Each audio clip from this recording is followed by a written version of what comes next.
Good afternoon, everyone. Good afternoon. This is Dr. James Koshar of American Public University System, your instructor for HRMT 427 International Human Resource Management. Again, good afternoon on this Sunday. Gosh, it's the unofficial first day of summer, right? On this Sunday, the 1st of June, 2025. Hope you're doing well. You should be getting videos like this from each one of your instructors in the introduction page to form more of a connection, with the course and welcoming you. So, anyway, glad to be with you. And I'm coming to you from on this, it's pretty good, partly sunny Sunday, coming to you from Berryville, Virginia. Think Berryville's about an hour northwest out of Washington, D.C., 10 minutes south of Winchester, Virginia, close to Highway 81, where all the semi truck drivers are. God bless them. Anyway, again, another purpose of this video to you is to also underscore if you have any problems or issues or something comes up, you let me know as soon as possible. Okay. You contact me on the chat with Professor 1:1. Get a hold of me immediately. And again, I wanted to go over this course with you. The course, I'll read from the introduction here. It says this course explores the importance of human resource management in the context of the global marketplace, which is important, including topics on culture, compensation and benefits, managing expatriates, U.S. citizens that work in a foreign land, global labor markets, managing diverse teams, and the legal and regulatory considerations that global organizations face. This course will help you identify differences in operating domestically versus and globally and adapting human resource practices successfully in foreign markets. So, anyways, what this course is about. It's a good 400 level course when you're speaking about human resource management. One thing I want to underscore about you taking this course is I want to invite you that when you go in the course, open up all the weeks that we're doing work, and go ahead and go down and go into what the assignments are, etc. So you kind of get the tone and tenor of the course, I like to call it. And additionally, goodness, when we start on Monday, the 2nd of June, this course is 8 weeks long. It's going to fly by. Okay.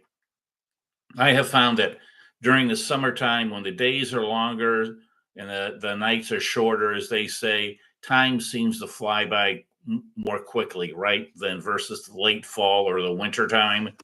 So these 8 weeks are going to go by pretty quickly. Again, underscoring if there's something that comes up, many of you are armed forces personnel. I'm a veteran.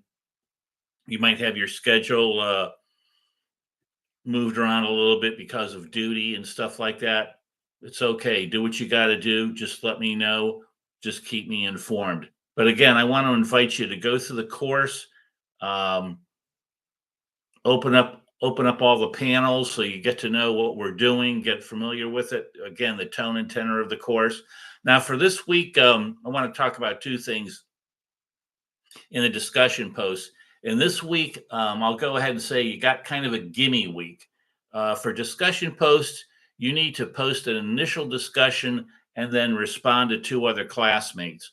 Well, for this week, those three posts need to be posted at least by next Sunday, okay, to get full credit. But after that, weeks 2 and on, you need to post your initial post by Thursday of that week and then respond to your two classmates by Sunday to be considered for the highest score. And even though you're allowed to, you're allowed to wait until Thursday for your initial post, okay, and until Sunday for your two responses.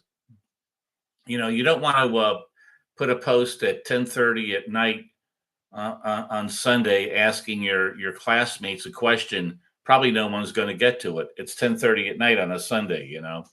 So, and another thing is that the discussion posts, when you do them, boy, that's a quick A. That's a quick A. It's a double-edged sword, though. I've had students in my class, in some classes. Um, I've been doing this for a long time. Maybe a handful of students that they earned a B in the class, or even a C, and they should have earned an A if they just would have done their discussions. If they just would have done their discussion posts. So do your discussion post. Also, make sure, if you're not, that you're familiar with APA writing style and formatting. Make sure that when you hand in any papers that you cite your references. Okay. I've had students hand in great work, had a bunch of references, not one was cited in the body of the work. Technically, technically, I could fail a student for doing that. I go back and ask them, I do go back though and ask them to update their paper. But if you're using whatever references you have, each one has to be legitimately cited in your work, meaning that something from that article, okay, is cited in the body of your work. Other basic things when you hand in work, make sure you got your name and the date of your work on the front page or the cover page of your work. That identifies what they call the artifact, that identifies your work.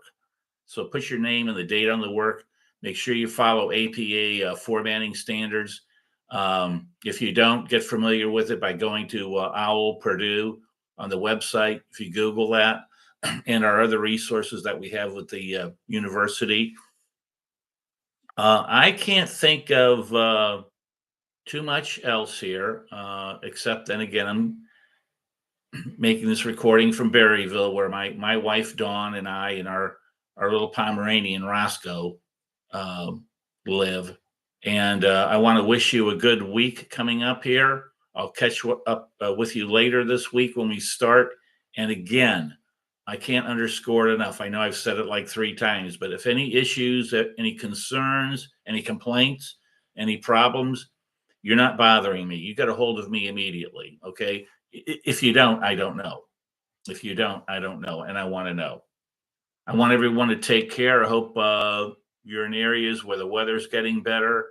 And I'll catch you during this week coming up online. Bye bye now.